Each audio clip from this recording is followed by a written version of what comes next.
Hello, everyone, and welcome back to Age Nagash, which is a channel dedicated to Age of Sigma. Now, with me today, I have the Great Book of Grudges in our first community chat regarding lore. And today, we're going to be talking about the dwarves or the dispossessed, as they're known in Age of Sigma. So, I'm very glad to have you along, Nathan. And are you excited about this? Yeah, this should be super fun. The differences between it kind of piqued my interest. I'd like to see how things have changed, to be honest. Yeah, it'll be. It's things have changed quite a lot, no surprisingly, since it's Age Sigma. But I thought it's quite nice to explore like what has changed and also like their origins as well. So where they were in the world that was and how that has translated over. And I thought um, regarding this, the dwarves and dispossessed, I know a bit about them, but I'm not incredibly knowledgeable. So I thought, who better than the Great Book of Grudges themselves? All right. So Well, what do you want to know in terms of their origins, or shall we? Like, there's a lot to go through, isn't there? there is a lot with them. We go for like where are their origins? Where do they come from initially? In a brief sort of. Okay, well, the dwarves themselves come from the regions known as the Southlands. They were one of the original races that were in the world before the arrival of the Old Ones. They were nothing more than savages, really. A lot of people would think that they were always technologically advanced, but you could compare them to, for example, the early Sigmarite barbarians and so on. They didn't really know how to use tools, and that just came to them much later in time. Oh, really? So they're quite barbaric at the start then, which Yeah, it's just it's yeah, it's quite interesting, isn't it? Because I would have thought they would have been more sort of technology advanced, but I suppose that happened, like you said, over time. And because they're one of the earliest races, they certainly had that time, didn't they? yeah, like a lot of people think that the world was like that already. Like these guys were already very technologically advanced. The elves were already very powerful, but it was the case that a lot of them were just pure savages. Eventually, we did have Grungi and the other gods arrive, and they taught the dwarves pretty much how to mine, how to do some steelcraft, and so on. It's very finicky on how the lore gets here, because obviously now with the end times lore, we know that Grungi, Grimnir, and the others are survivors of a previous world. Yep. But as we see it now, and what the most common canon that is accepted is the fact that they were savages. When the world was terraformed by the old ones and changed around, then they started. The gods came to them and gave them the knowledge on how to be what they were known to be prior to the end times, obviously. Yeah, and what they are known to be in the like you say towards the end of the old world, and they're sort of quite traditional dwarves, aren't they? You know, if we compare them to sort of Tolkien and all that sort of lore, it's not exactly the same, but it's what the dwarves within Warhammer Fantasy are what we can sort of associate as what we'd say traditional dwarves. Would you say that's correct? Yeah, very Tolkien-esque. Like family is everything. Don't forsake honor. They're very, it's very different to like elves. Whereas elves will look at the past and they'll kind of see it as a way of arrogance, and a bit of self pride. The dwarves will see it as pride as a whole. We're doing this. I'm creating stuff. I'm gonna be a well known engineer type of thing. But this is gonna benefit our race type of thing. Yeah, they're a lot. Honor is everything, isn't it, to a dwarf? Yeah, you wouldn't want to piss off a dwarf because they keep grudges and they will keep it for generations to come. Generations, even into the end times and beyond, probably Yeah. with that one. No, that's cool. So that's sort of like their origins and stuff, and then they sort of they're quite a. If we look at the races, it is like I said, they're quite honourable and stuff. They didn't. I mean, I suppose there has been occasions where they may have started wars and so on, but they're quite a defensive race, aren't they? Like they only sort of go. They're not an aggressive race, are they? They're quite defensive in the terms of they're mainly, like I say, they're not really starting wars. They're sort of just in their mountain holds and will only venture off if they get attacked. Is that sort of? Yeah, I mean the dwarves themselves like to keep towards themselves. They're very isolationist. They will go out and they will trade. We know that there's dwarves in the cities of Altdorf and in Marienburg. They are traders. Anything to find new and interesting gems and trinkets. But generally they keep towards themselves. Now, there are occasions when they will muster to war, either by fulfilling a grudge or just helping out an ally, which is very common, as we know the Empire of Man, Sigmar specifically, he's forged a relationship with the dwarfs that endured all the way until the end of the end times. But they do keep by themselves. They are fierce warriors, though, and I have the idea of, like, if you see an army of dwarves marching towards you, just run, because they are way more powerful, they're way more competent in combat, but they try to avoid it in a certain sense, which is very strange. Like, you'll still see Slayer armies going out and doing what they have to do, but if they're not being threatened, they'll just kind of keep away. Yeah, which is quite interesting, isn't it? Because I want to say that they're one of the good races in Warhammer Fantasy. How they are the good guys, and in an extent they are, because obviously they fought against chaos and so on. But because Warhammer Fantasy is obviously very grey, so there's not really any goodies and baddies. But they are probably, despite their greed, they're probably one of the races that, like I say, is the least aggressive, in the sense that they will defend themselves and they will go out to destroy an enemy army if it is a threat to them, but they won't necessarily pose risks to other races. Yeah, definitely. I mean, we've seen more damage coming from, say, for example, the High Elves, or even the Wood Elves, who are quite isolationist themselves, but we've seen more damage coming from them too than we have the Dwarves. The Dwarves themselves generally like to keep the peace, and it's understandable. They've got their own things going.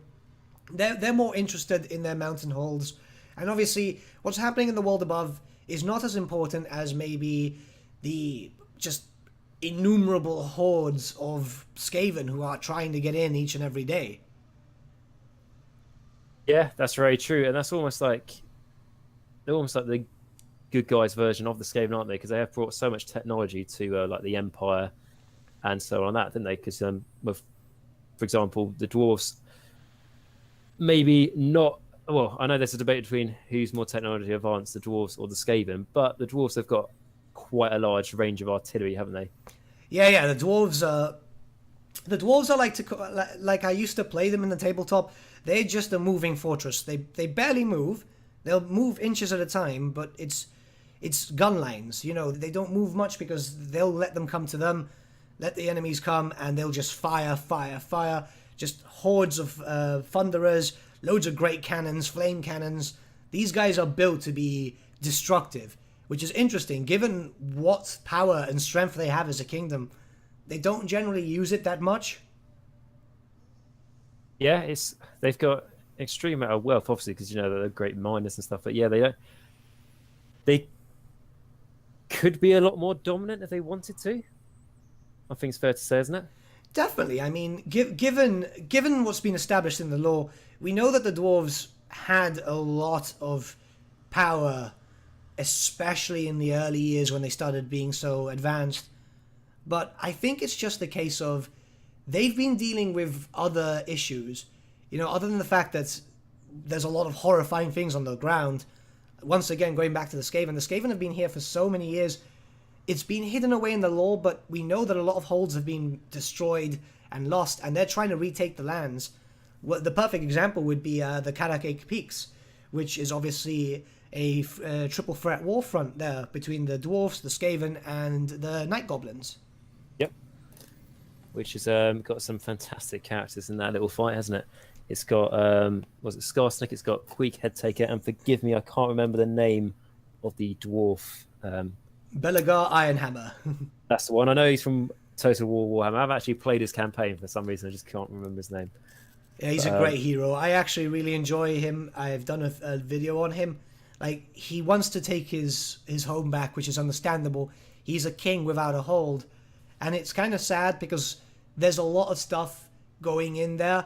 Like, they might take, say, for example, a plaza for a while, but then they'll lose it. They'll take something else, but then they'll lose it. It's just perpetual warfare there. Yeah, it's just, well, it's unending, isn't it? Well, I know that's sort of like the same for all Warhammer, but it really is just like a unending battle, isn't it? And there's so many layers as well, isn't there, to that city? Of course, it being a Karak.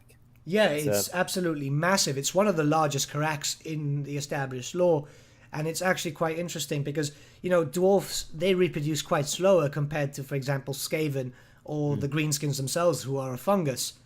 So the numbers are very limited. However, one dwarf warrior is as good as like 20 clan rats, but eventually time keeps up with them. Exactly. They're not an army that can win a war of attrition against, well, most other races, and especially the orcs and goblins and the Skaven for sure, who No. are basically experts in that field. Yeah, totally. I mean, we've seen it with races such as the Skaven, who basically defeated Nagash almost defeated Nagash originally, due to a war of attrition. The goblins themselves, they'll just keep making more and more of them, and they'll just keep throwing at it. Eventually, someone dies. But with a dwarf, the biology is a bit different, and as much as you'd like to see more, they are one of the most limited in terms of numbers. But what they make up for in lack of numbers is their elites, isn't it? How strong they are, essentially. Like you're saying, like one dwarf warrior is like practically in the law capable of taking down like 20 other, clan rats or Skaven slaves. Oh yeah, definitely. They're very powerful, and they just keep getting stronger and stronger. The fact is, obviously, these are very hardy people who, for in their life, in their general aspect, they forge metal and blades and stuff. They're always working with their arms, so physically they're very powerful, including the women. Yeah, I'm not surprised. It's like one of the things, the amount of armor, like if we just take a hammer, for example, the amount of armor he wears, just the endurance it takes for him to wear that into battle alone, and then carrying a massive double-handed hammer alone, like I say, just being able to carry that continuously for a fight, and then being able to swing that repetitively at the enemy for battles that can go on for hours, is just, well, it's a show. Well, you can't even describe how much strength that would take to be able to do that. Definitely. They are very much moving tanks. Like, honestly, I've said this before, but if you'd see it on the tabletop aspects, when you'd get the narrative campaigns, you'd never see them move. You'd come to them, but they wouldn't be moved. They have a special ability on the tabletop, which was a shield wall, which I believe gave them, I might be wrong here, but 1 strength or 1 toughness if they got charged. They actually got stronger if they got charged. Oh, if they got charged, they got stronger. Yeah. Yeah, that's funny. Honestly, they're a very fun race to play, both in Total War and in the tabletop, because they are so interesting. They don't have the highest initiative. They're not the strongest in terms of speed, but once you get up close to a dwarf, you're up for a good fight. Exactly, and it's going to be a bloody fight you're going to have trying to take them down. And that's the nice thing about the army as well, isn't it? That it's especially one for playing. It's the nice thing about having an elite army is that you don't need to have loads of models. And the thing is about that is, like I say, there might not be huge numbers, but it's like the details you get in every individual model. It's like one of my favorite models for the dwarves. Is it the try to remember? Is the Iron Drakes? I don't think they are the Iron Drakes. I think it's the who are like the elite guard with the shields. I believe you're talking about, because the Iron Drakes are the flamers. Yeah, they're the ones, and I think one of them's got a harpoon or something. Yeah, but the Iron... wow, it's escaping me at the moment. Iron Breakers, that's it, isn't it? Iron Breakers, yes. I think they are lovely models. My mate's actually got a dwarf army, and he's painted them up so nicely that it's like every shield's different and stuff, and it's like this, and that also comes into, because these patterns on these shields, and so it also comes into, like we were saying about the dwarves, their honor, and it's also very much about their heraldry, isn't it? Like you said, they care very much about their history and benefiting their own race rather than just benefiting themselves. Yeah, obviously you do end up getting those selfish type of dwarves, because let's face it, there's greed everywhere. Yep. But in terms of the general aspect of the whole race, they are very open. A lot of Karaks will trade with other Karaks. At the end of the day, each Karak has their own king, but they do answer to the High King. There's a bit of a political issue there, because sometimes one Karak might just disagree and withhold troops and stuff, but generally, they do work together. Yeah, which is good. But the dwarfs are a little bit, because they care very much about history and they're quite traditionalists and all that sort of thing. And they are, like we said, a huge advancement in technology against most of the other races in fantasy. But they are they're quite stubborn, aren't they, in their inventions? Like they will want if there's like a new invention, like imagine the gyrocopter when that first came out. Yeah. Must have been tested about 1,000 times before they adopted it into an army or something. They're quite. It has to be tested, and sometimes it will work out very well. There have been issues where engineers like have tested it. It's come out, but then it's not worked out well. But they are stubborn to make things work. And your example of the gyrocopter is the perfect example because, let's face it, it's literally a helicopter.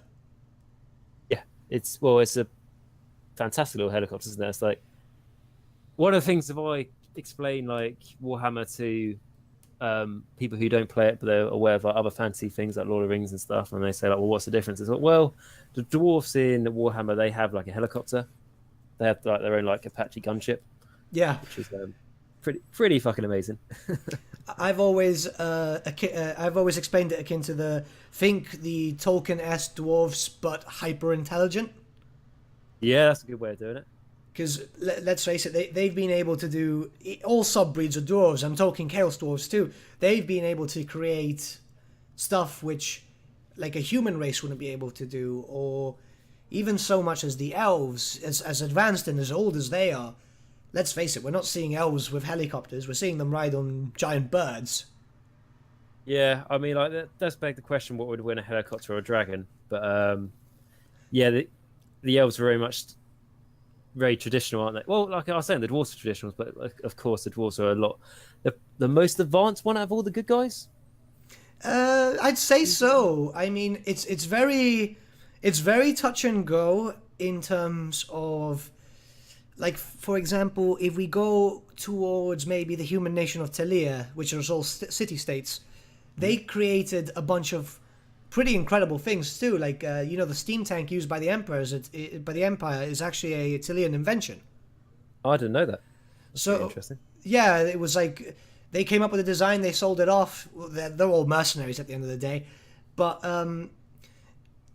maybe the city-states themselves are getting, well, at this point, were getting close to the dwarves, but they were learning a lot from dwarves because, in Talia, you had the Dogs of War, there were a lot of dwarves in that. Yeah, I imagine so. And like we said, of course, I'm sure there's someone out there who's going to be saying like the Lisbon are really advanced because of the sort of technology they've got. But that's sort of like given to them, Yeah. rather than they discovered it themselves. Yeah, no, I totally agree with you there because like that was the old gods, the old ones, and it's the spaceship pyramid temple thing that was given to them. So I wouldn't class it as theirs. Like, don't get me wrong, the lizardmen do have very interesting things that they've come up with thanks to the areas because they've come up with, it's not technology, but they've come up with like great poisons and so on. But it's nothing compared to, say, for example, a flamethrower. Yeah, or a flame cannon. Exactly, yeah. Which I've enjoyed many times in Total War. Yeah, they're absolutely great units. Yeah, especially when you play on one of those like a siege battle, or it's like a bridge battle, and you just have like one of those choke points, and you just line the flame cannons up there, and you just have a really good time watching it in slow motion. Definitely. Well, yeah, which is fantastic, and so that's sort of the dwarves and the fantasy, and obviously the dwarves have got so many like named characters, haven't they? They've got so much to them. They've got, forgive me, I can't remember his full name, but is it the High King? Yeah, they've got the High King. There's various different High Kings at each time. The last reigning one was Thorgrim Grudgebearer, who unfortunately met his end during the end times, as did many characters. Oh yeah, it was literally like, I don't know if you've seen Game of Thrones, but there's a very distinct episode where a lot of the characters you love are no longer in it. Yeah, there was a Red Wedding, I think. Yeah, I think that's what it's called. Yeah, it's at the there's a certain episode that you remember, and that's pretty much what the end times was. Definitely. I mean, there's a lot of dwarf lore, and if we did chat about just Warhammer Fantasy dwarf lore, we'd be here for like a complete day. I am creating a lore video series on that. People have been asking, but what I want to hear a lot about the new dwarves. I believe you called them dispossessed. Is that correct? Yes, they are now called the Dispossessed. And the Dispossessed, in all honesty, I'll talk about them for a little bit. I'll be honest, there's not too much lore on the Dispossessed at the moment. So basically, the Dwarfs and Age of Sigma. And that is one of the reasons why I wanted to do this video with yourself. Is just to give them a little bit of lore what we've got.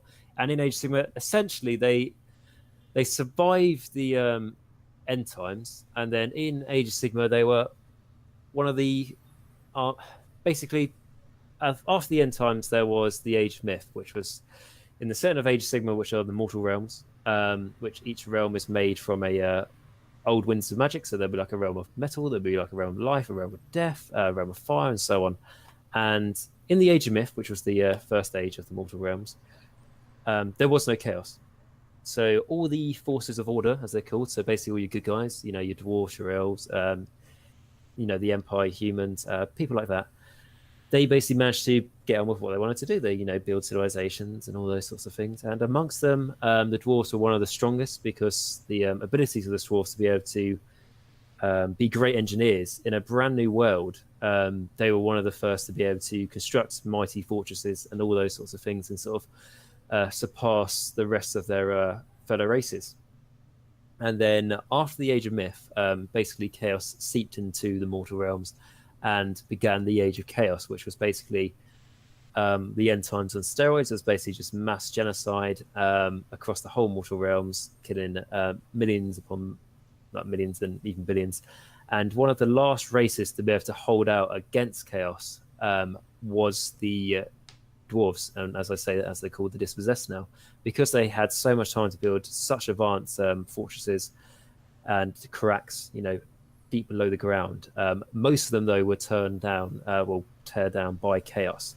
And however, there were some that were buried so deep below the ground and so securely locked away that when the Age of Chaos washed over and then was later beaten back by Sigma when he came down with his Stormcast. You don't know what Stormcast are, the Space Marines in Age of Sigma. When they came down and defeated, not defeated, but pushed back Chaos, the dwarfs started to emerge out of their holes. Some of them actually managed to survive the Age of Chaos, and literally very little else managed to survive the Age of Chaos. Everything else that did survive basically had to go up to the realm which Sigma was in, which was basically the only safe place. Some of the dwarfs did go there for safety, but some of them, it was a few number, but some of them managed to survive through this mass genocide of end times. And that was because of their, I'd say it's because of their engineering, being able to make great fortresses and stuff. It's also probably because of their stubbornness as well, which is nice, which means that they are basically the same thing now in Age of Sigma. And that's sort of all the lore we sort of have behind them. They still very much care about grudges, they still very much care purely on honor. And because of how much suffering they have had in Warhammer Fantasy and at the start of Age of Sigma, they are very much bent against chaos. They really want to, obviously see chaos be no more. And because of that, they are united with the rest of the forces of order, so basically the rest of the good guys, in defeating chaos. So that's sort of how they are now in comparison. Of course, there are, if you know about Age of Sigma, there are different dwarfs out there. So you've got the Dispossessed, which is basically most of the dwarf models from Warhammer Fantasy, but you do have ones called the Cowden Overlords, which are the ones basically the ships, and the Fire Slayers. But sort of just talking about Dispossessed here. So Dispossessed are basically the same as they were in Warhammer Fantasy as the dwarfs. And the only thing I'd say, which is the main change they had maybe in their lore, which they might not have changed that much from the end times, but they are definitely more united with the other races of good against chaos now. They're, like we said before, how they're very much shied away. They did fight chaos when they had to, but they didn't always take the fight to them. Now in Age of Sigma, they very much don't see chaos as like, oh, I hope they don't come knocking again, otherwise we're going to have to fight them. They say very much as like, let's go on the offensive and stuff, trying to get rid of them. They've seen how bad chaos can be, and they don't want anything like that repeated. So yeah, that's pretty much what there is about them in Age of Sigma, which is, yeah, I think they're still pretty cool. Right, I've got some questions. Yep. So the Dispossessed themselves, do they still worship the old pantheon, or do they worship Sigma now? They still worship, trying to remember their names. Is it Grungy. Sorry, that's probably not pronounced right. The dwarf god of smithing. Yeah, we've got Grungi. There's three main dwarfs gods. Then Yep. there's a bunch of lesser ones. I'll But tell you the ones out of the three that they still worship. right, so we've got Grungi, Velea, and Grimnir. So Venea is I can't see anything much in the lore about them still um, worshiping him or that god, but the other two they do. Right, right, okay. There's so you said there's three gods for them, yeah? Yeah, but mainly two. Mainly the sorry, I'm really struggling to try and think today about pronouncing names, but Grungy and the other one that started with a G. Yeah, Grimnir. Grimnir, yeah, that's it. So, They're the two primary ones that they worship. They uh, know they don't worship Sigma as like the humans do. If that's what you're mean. well, I have to ask because you never know. Yeah, well, there's some strange things in Age of Sigma, so always best asking because you never know. I mean, like, I mean, you wouldn't even imagine it was like one thing about space frogs summoning star lizards. Yeah, exactly. And That's not happening. So the Horned Rat is a god now, and yeah, he is. But I think so that anything that gives the horn rat more power, I'm happy. well, yeah, it's always good. I mean, we're finally getting some updated scaling models, which I'm dying for. Well, But we're getting one's been announced. A lot of people are hoping there's going to be more than one, but I think we'll see how lucky we are. But we are getting a warlock bombardier, I think, or an arch bombardier or something. I think it's called. yeah, I'm With gonna an use him as a warlock engineer. Yeah, and he's got a doom rocket, which I know was a thing in fantasy, but We never had a model. never had a model, and it looks just like an RPG. So rocket propelled grenade, so you can't really argue with that. Aye, aye. No, but like there are seven known gods for the dwarves. Valea and Grimnir are brothers. Yep. Grungi and Grimnir are brothers. Okay. Valea was the wife of both of them. Okay. Yeah, That's interesting. they kind of shared her. Very, very nice and traditional of them. But then there were four lesser gods, which were Gazul, which is the protector of the dead. There was Smednir, if I'm saying his name correctly. He was the shaper of ore. There was Fungi, which was the god of runesmiths, and Morgrim, the god of engineers. And it's a little sad that we're not getting any representation in Age of Sigmar from these gods. Yeah, what I will say with that is, like I said, there's only sort of the two now, and don't take that as the other ones dead. They, as far as I'm aware, they might be dead. But when the dispossessed, so the dwarves, when they get their battle tome out at some points, when they get their army book, their codex, for a lack of a better word, they may have these other gods represented in them. If it's in just like a paragraph of fluff, a paragraph of lore explaining about them, or if it's like saying when you choose your dispossessed army, you can choose for them to basically dedicate the army to this god, which means they get a certain bonus in the game. Like if they dedicate to the god of smithing, they might get like a +1 to their save or something like that. There might be these little flavors in there, what they might put in, but something like that we are literally just gonna have to wait and see. Well, I hope so, because I know that they're starting to bring some of the older gods. For example, the I want to call them sea elves, but I know they have a different name. Well, the Indian Deacon, how do you not remember that name? Yeah. It's very hard to remember. I just call them Deacon because that means when you have to talk about them, like texting us, I don't know how you spell Indian. The shark riders that fly. Yes, the shark eel riders, yes, and turtle riders. But I think they're quite. I think they're quite cool because they're like fishermen, but that's well, I like their very different. I like the idea of them. Back then, in second edition, we did have a race of sea elves, literally called sea elves. Oh, really? Yeah, they were written out because they lived in the outer ring of Ulthuan, and they were just kind of merged in with the high elves, which is a shame because it would have given us a fourth race of elves. And I guess people were just like, oh, it's too much. But like, man, if you want to add in a different culture and so on, why not? Oh, exactly.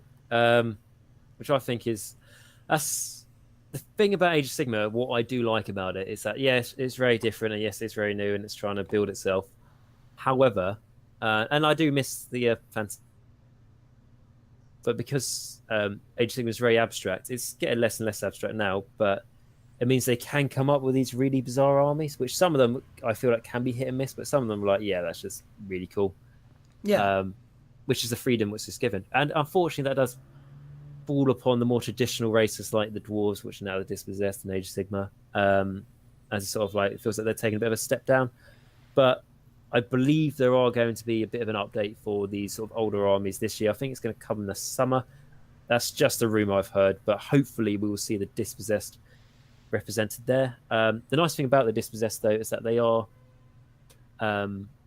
they don't have their own army book, but they have been given like their own like abilities in the main rule book, which some armies don't even get their own abilities. So it's nice that the dispossessed have. So it's like if you take a dispossessed army, you can choose. I won't go too much detail into it now, but it's like the main theme throughout the army is that you can go right. Okay, they can choose one of these grudges to follow, and one of these grudges will be like, oh, they hate that. In a very simple term, they hate beasts and monsters, so they'll get bonuses against them, or they hate demons, so they'll get bonuses against them, or they're more sort of defensive, so they get bonuses to the defense. They're more sort of they got grudges against close combat, so they're more sort of shooting. Like I'm sort of making these ones up a little bit, but that's the sort of theme you get. Yeah, very similar to, say, for example, in Warhammer Fantasy Battles, if I brought in Lord Skroak into my list, I could make my Plague Monks core, so I could bring as many of them as I wanted. Yeah, it's similar to that. Yeah, and the other thing, if you take a dispossessed army, so basically, if you take a order army, which is like a mixture of everything, there's only some things that are like battle line units, which are your core troops that you have to take. And I think for the dwarves, the only ones they've got are their like dwarf warriors, so the basic ones. But if you take a dispossessed army as a pure dispossessed army, you can take. I don't have the book right in front of me, so forgive me if I'm wrong, but you can take the sort of like more elite options as your core, which, like you're saying, you could do with your Plague Monks if you took Lord Skroak. Yeah, I'm going on the GW website right now and looking at the dispossessed. Yeah, they get a lot of the old school stuff, like the Hammerers, Longbeards. It's weird when they change the names. Like, for example, the Belagar model is now called the Warden King, and the Slayers are called Unforged, which is copyright proof. Yes, you're correct, and that's the one reason why they did it. GW. Great, I know. Great. Good old, well, no wonder why the Lisbon are now called Saffron, because no one else would even think of that name. Although that was the name of the Black Dragon from Matacliff. Yeah. I thought there's going to be an interesting like tie there, or a twist in the tale about that, but turns out there's no twist. That's just a name they just forgot they already had somewhere else. But yeah, I will say with the dwarves, yes, it is sad that they don't have their artillery in the dispossessed now. That does make me sad. And so where's the artillery now? It's in a place called the Ironwood Arsenal. So that's not in the order list here. Is it not? What they've done recently on the Games Workshop website is they've grouped a lot of the smaller armies all into one army. Now that's not how they work in the game, but they've done that. So basically, when little Jimmy asks for his mum at Christmas, I want to have the organ gun for Christmas. And then the mum goes, well, what one's that? And it goes, well, it's a cannon or something. And then she goes on it and she goes, Ironwood Arsenal. That sounds like there's a cannon in there. And she'll just buy him anything. So it's basically just been made to make shopping easier for parents. Wow. Well, this looks a little complicated. Okay, so I see it here. I'm on the Free People section here. Yep, it might be on there. The gyrocopter and the gyro bomber are there, which is still nice. Oh, there's the organ gun and the cannon. And the cogsmith, which was an engineer. See, I just look at this and I'm finding it complicated because now I've just gone on the Free Peoples and I'm seeing, well, for lack of a better word, it is Carl France's model, but I'm seeing a bunch of griffins and hippogriffs and demigriffs, and then I'm seeing a lot of dwarves and then a random amount of humans. So, like in my mind, I should be able to field them all together. Yeah. Now, you can field them all together. Don't get me wrong. It's entirely up to you. However, basically how it works, if you play a generic-sized large game in Age of Sigmar, it's 2,000 points. if you play 2,000 points, you're allowed 400 points worth of allies. Right. So what that means is that you take a dwarf army, so let's say a dispossessed army. 2,000 points is your size of your army. You can have like their special abilities because it's a dispossessed army, that sort of thing. Their army abilities, and then you get given 400 points worth of allies. So that's not 2,000 plus 400 points. That's of your 2,000 points, you can have 400 of it of allies, and with those allies means that you can ally in other things. Most things from order, which like let's say some Empire troops or an organ cannon, which might cost you like 160 points, let's say. I'm not too sure, and then that means that you've got like 240 points left over to get another cannon in there and stuff. So it does work. You just got to list build it a little bit. All right. You don't get for granted so much. See, with list building, for me, I wouldn't like to take allied detachments. In fantasy, I know a lot of people like chaos players will bring in some ogres and stuff, but I prefer just fully going with my race and being able to use that to the best of their advantage rather than just complicating my life. Yeah, I mean, like you can still do that. Like I say, you can just add it in, as allies, and there's no real much difference about it, apart from you can only take like 400 points and 2,000 point army. There might be a thing where it says like this dispossessed hero, he's got an ability that he picks a dispossessed unit and they get plus from the hit rolls, as an example. Now your cannon's not going to be a dispossessed unit, it's not going to have the dispossessed keyword, so it's not going to benefit from that. But apart from those little things, aesthetically they look absolutely fine and everything else. So it does work now. However, when Age of Sigmar first came, well, not when it first came out, but when points first came out for it, you couldn't ally in anything. So it was a case of like, oh, I've got a massive dwarf army here, and can I just put I don't know, just one cannon in it, to make it look even more like a dwarf army? It's like, no, you can't. Well, why not? Because that's in a different army. Yeah, but the army it's in only consists of artillery and it's not an army. And it's like, well, it's up to you. And it's like, well, that doesn't make any sense.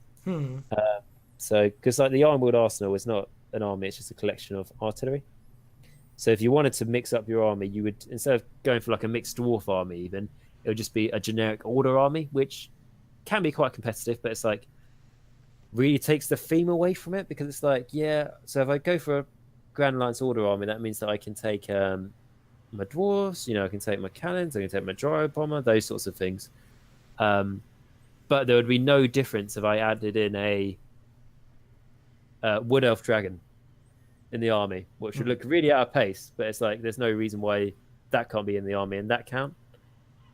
There's no difference between like adding that in the army or a fucking cannon, which is not a big deal. Like when it first came out, but for me, it annoyed me a little bit. Yeah, I know. I can see that. I mean, I'm going through the stuff here, and some of the stuff is kept very similar. Like, for example, what's called now the Elves. That is that was pretty much the host of the Eternity King. That was Malekith's army, because you had the High Elves, the Dark Elves, and the Wood Elves together. And I'm scrolling through it. A lot is missing though, which is kind of sad. Oh, the like a lot of the old characters are gone. Yeah, that's just disappointing. Especially like even if their model's still there, they're not there in spirit. I mean, I can't tell you how much it pains me. Like Vlad von Castelline is now just a vampire lord. Yeah, same with Conrad, Isabella, and the others. It's just like these are super important characters. Yeah, I mean, what I will say in Age of Sigmar is defense those, and I give it time. I'm sure they come up with other characters, but it just needs to be patient and take that time. Well, Teclis is now with the Deepkin, isn't he? But he created the Deepkin. So Teclis is now a god. You're not aware. He created the Deepkin. That's fantastic. Let's give one of the reasons why the end times happened the power of a god. Yeah, I'm pretty sure he created them. It was either him or his brother, but I'm pretty sure it was Teclis. And well, he created them, and then he wasn't happy how they turned out. So they sort of like ditched. So the Deepkin sort of ditched their dad and started doing their own thing by stealing souls of the living.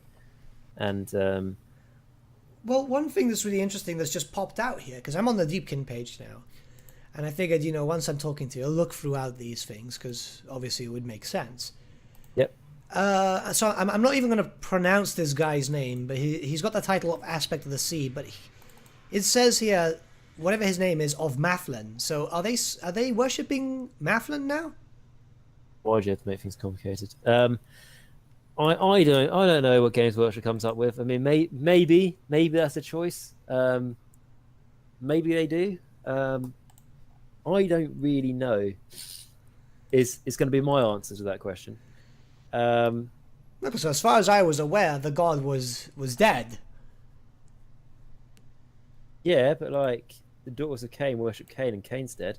So how come they get to worship a dead god and the Deepkin don't? You shouldn't. That's true. That's true. I mean, Morathi is now. Well, yeah. I mean, Morathi tricks the daughters of Cain to think that Cain is still around, so they worship him, but actually all the worship goes towards her, makes her more powerful. Yeah, I'm looking at her model now. Wow, she's changed. Yeah, I do like that model though. Did you ever see her original model? Her on the Pegasus with her tits out. Yeah. See, Games Workshop's a lot more PG now. Yeah. I fear for the future of Sinesh. Then again, though, have you seen one of the new Sinesh models that came out a few months ago? Are you talking about the guy playing the harp? Yeah, that's like, I thought like Sinesh was gonna go like really downhill, but it's like I saw that and I was like, well, I quite like that. Like I think she's playing it through like they're like bits of, I don't know, like tissue from his spine or something has been stretched out and to make a harp, and she plays it through him screaming, sort of. Yeah. So that's quite cool. And the Fiends of Sinesh, they've got boobies, so there's that.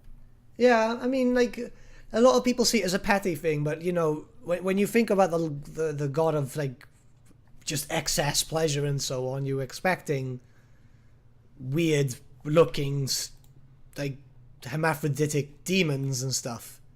Yeah, and I mean like especially, and for me, Sinesh is my, not like including the Horn Rat. Sinesh, he or she is my favorite chaos god, definitely. Definitely. I mean, if that god is the patron of Sigvald, I mean, come on. Yeah, I know. Why not? And yeah, I'm actually working on it's like a conversion I did for Sinesh Chosen. Ooh. Which is it's the Kit Bash, some Stormcast stuff, some Chaos Warrior stuff, and then the like the snakes you get from the Daughters of Cain. To make sort of Greek themed Sinesh Chosen warriors, if that sort of makes sense, with a mythical twist. Just to make it a bit more interesting, a bit more unique, which I quite liked. I'll talk about that later in another video. But no, I was sort of tempted by Sinesh, and then I was like, yeah, I could do this army. It's going to cost me an absolute fortune to convert it, but I can do it, and then it'll be ready just before Sinesh gets a release, and then I would have loads of like brand new plastic kits out, and then it would make my conversions worthless. But I'd be like, it was worth it for a week. That happened to me when I think it was either 7th or 6th edition, when the new Skaven models came out, the new clan rats, the ones that are still in use today. They came out just after I had built up an army, a massive army of clan rats. I'm talking about 300 to 400 clan rat models. I was like, oh yeah, we've updated the models. I was just looking at it like, oh. Serious? Yeah. It just broke my heart. I use them as slaves now, which is great because there's never been a slave model. But like, I was just looking at my army going, that took so long to paint. How could you do this to me? Yeah. But the new ones are great, though. I've got loads and loads of clan rats, and I've actually just bought 2 more boxes of clan rats because I just really love using the models. Well, you can never have enough clan rats, can you, as well? Oh, definitely. They're so cheap, man. In fantasy, without shields and spears, they're 4 points a model. I mean, they're just absolutely cheap. They're super good. Yeah, you can't really beat that, can you? Yeah, not at all. But yeah. But yeah, we've rambled on a little bit. I think it was inevitable. Yeah. But no, I think that's pretty much all that there is to say for the Dispossessed for now. What I will say is that when the Dispossessed, the dwarves, get their update, we will. I will at least do a update video, just updating their lore. Depending on how much lore there is, maybe it'd be something you're interested as well. Seeing like maybe when they even get like a book out or something, like when that day does come. Be interesting to go through what comparison there is between fantasy and Age of Sigmar now that they had lore, and if there's any contradictions and stuff. Yeah, that would be super fun, honestly. I'd like to see that. I mean, for those interested, either next week or the week after, depending on how work goes for me, I will be releasing about an hour-long video on the origins of the dwarfs and a bit of their history. So we will be able to compare that with all the new stuff that Age of Nagash will be looking into. And it might be a long discussion video between both of us, but I think it'll be really interesting to do this massive comparison. I think it would. I mean, like, what I would say with the dwarves, like I said at the start of the video, I'm a bit knowledgeable about it, but like I said, I've never played the army, so quite new to it. But I'm very keen to see, to discover them and explore them. And yeah, I very much enjoyed making this video. And like we said, when they do eventually get a book at some point, and we did like a comparison video, it might be a long video, but I think if you really like the dwarfs, I think you would definitely stick around to watch it, because it would be. I think we'd explore probably most aspects, wouldn't we? No, definitely. We'd probably go into every little detail. But in the meantime, definitely check out the Great Book of Grudges video that you said would be coming out in about a week or so, depending on work. It'll be either at the end of next week or just early the week after. Oh, because I'm sure. I think you were telling me how much research and stuff you got into it, so that is going to be really knowledgeable. I can guarantee it. It's been a lot of long hours, but it's definitely worth it, especially for a race which deserves a lot more love. If they're going to keep pushing it in Sigmar, they should give it more love, because there's so much they can do. Exactly. And one of the reasons why I decided to do Dispossessed with in this video is also because I was looking through. I asked for comments, so I did a little video asking people what they would like to see next for the lore videos on the channel, and there was a lot of love for the older armies, Dispossessed, Wood Elves, the Empire, and so on.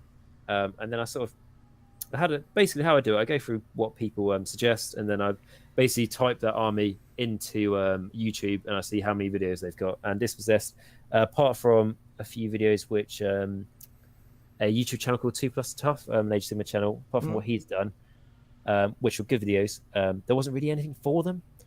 I just thought, you know what, it's sort of like how I've described doing these lore videos, as like we talked about in our last videos, that's sort of a bit like an army in need.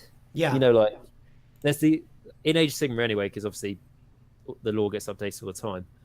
There's the armies that have loads of lore to them. I mean, like I even talked about why I haven't done a lore video for the well, I can't remember the full title now, but basically the Gits for the new Moon Clan, the new Night Goblins that have came out. I remember this because I was just buying some of those goblins for my own personal army.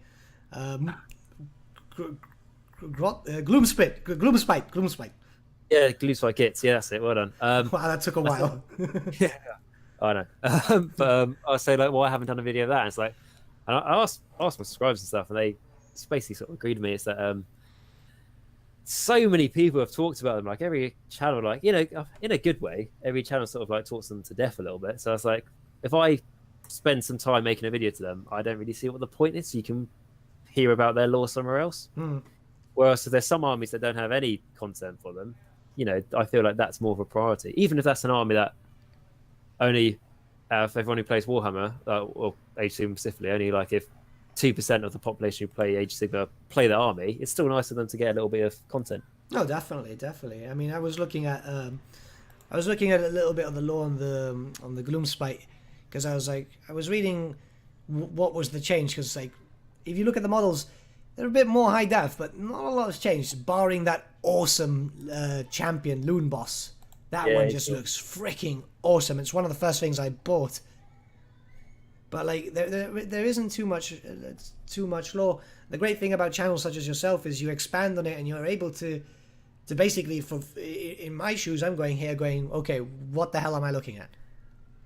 Oh, thank you. Yeah, that's basically what I try and do. I mean, like, I might end up making the videos a bit too long by doing that and all that sort of thing. I'm not very good at trying to make them compact, but I'm like, when I did my Warriors of Chaos one, or the States and Artists are called now, Age Sigma, I think that was like I think there's 4 videos long. I think there was the lore video and then 3 army videos for it.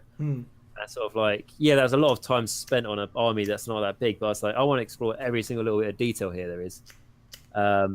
Just to be not, I mean, like the Nighthawk one I did, so the Ghost of the Vampire counts. Yeah. I did I think 6 like long videos for that. I think that was like 3 or 4 hours worth.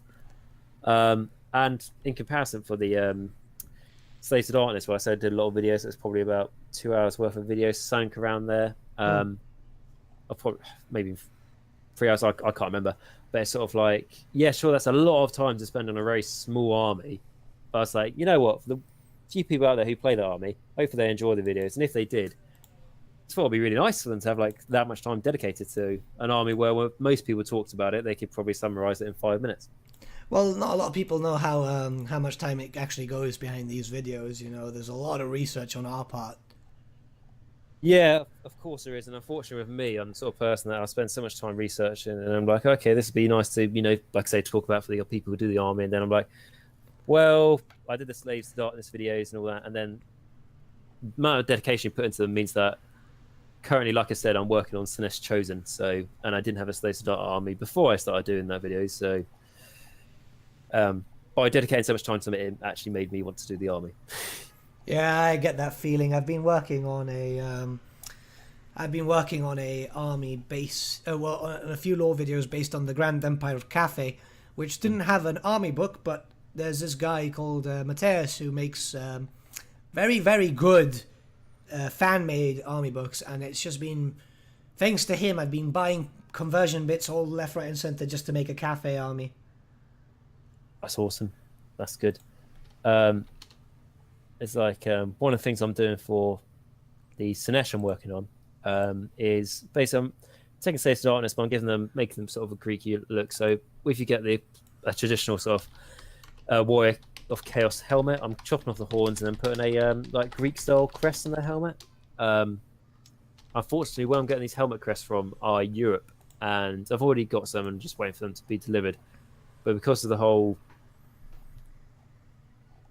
Brexit thing, it's a little bit like I ordered them before basically we decided if we were going to do a deal or not. Yeah. Well, and I was like, I'll order it so it's safe, so they definitely get here. And I've ordered them like a few weeks ago now, so I'm hoping that they're still going to get to me before everything becomes a lot more interesting. So otherwise, the whole army is going to have to be put on hold, because what I've had to do so far is there's a few Stormcast units that have like helmet crests, and it's very expensive when you buy a few Stormcast units just for that helmet crest. Yeah. When you only get like, I don't know, the box costs like £30, and you get 3 in it. Yeah. So hopefully I can be patient and not spend too much money. But yes, it's like I was saying, I love dedicating time to the smaller armies, and yeah, it does take a lot of time, and I do end up collecting those smaller armies and basically shoot myself in the foot.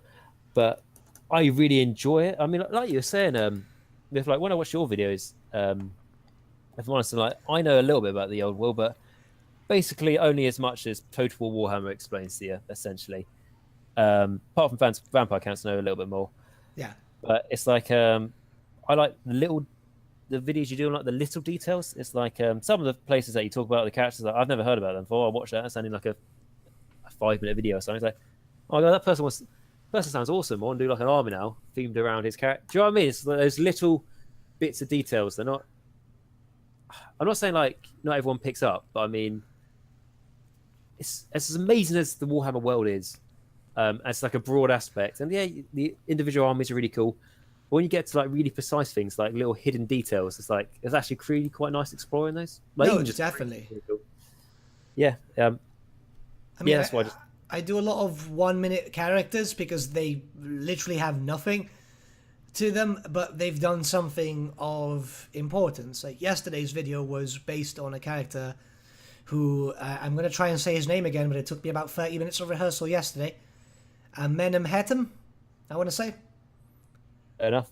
But like he's got nothing really, like he just literally 60 seconds of lore, but he was a great king, and he did conquer a lot of lands, and he owned one of the Hekara's strongest navies.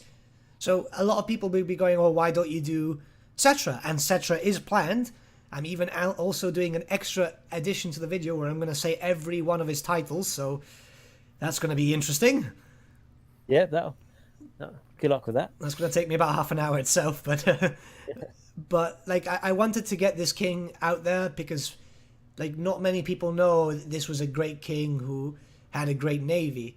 So in my mind, it's like, well, if I get him out there, people will know him. Like he might not be that important in their minds, but to me, he was.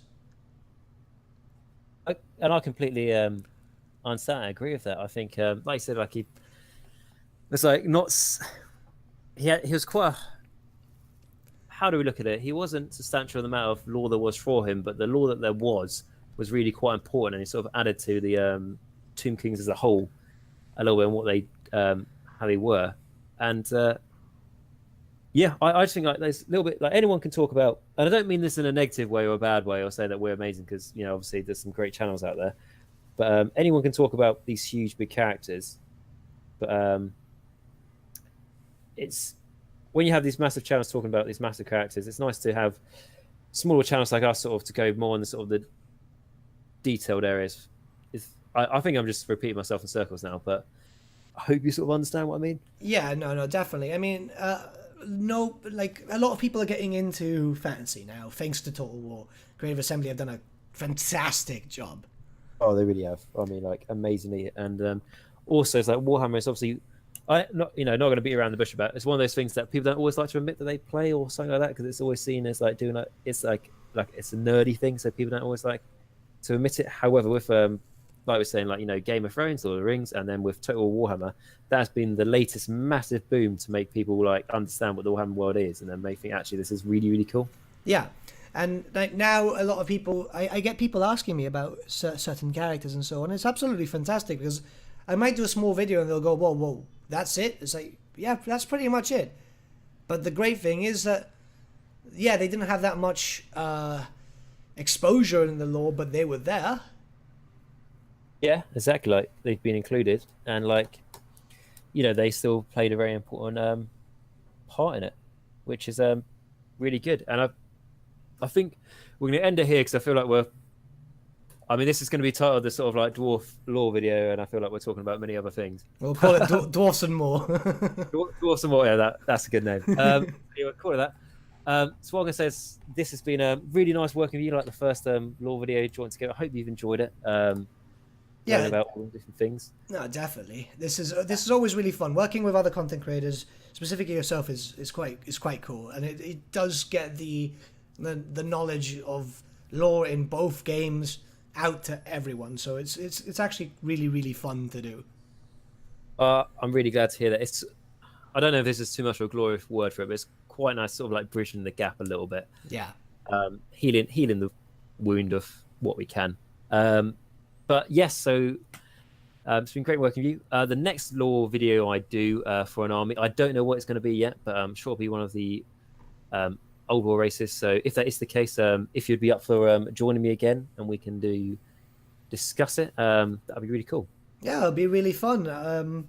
Whenever you want, just shoot me a message as always, and we'll get something sorted.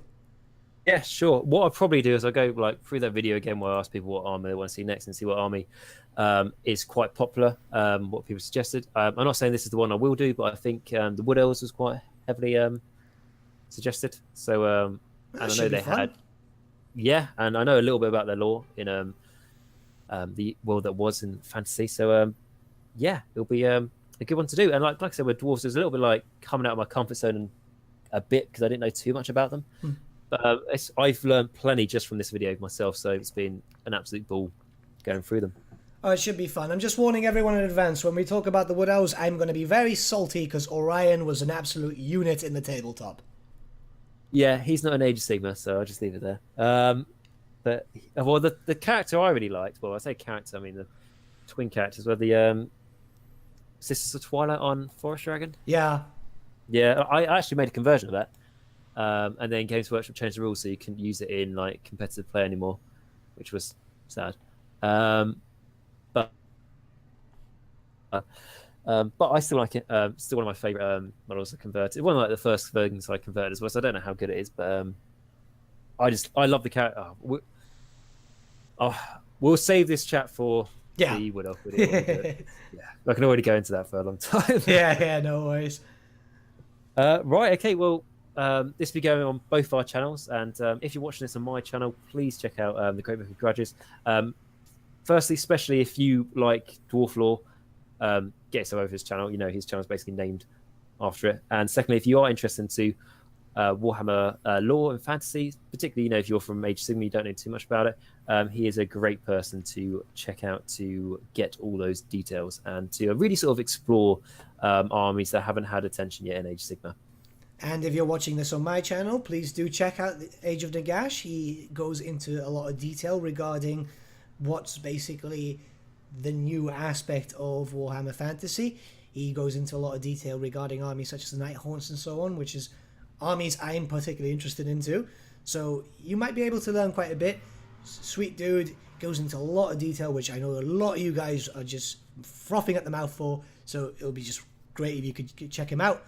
And check out and give him a subscribe, obviously. That's great. Well, thank you very much for joining me. And yeah, until next time, very much enjoyed this and can't wait to do another video soon. Right, see you all. Bye.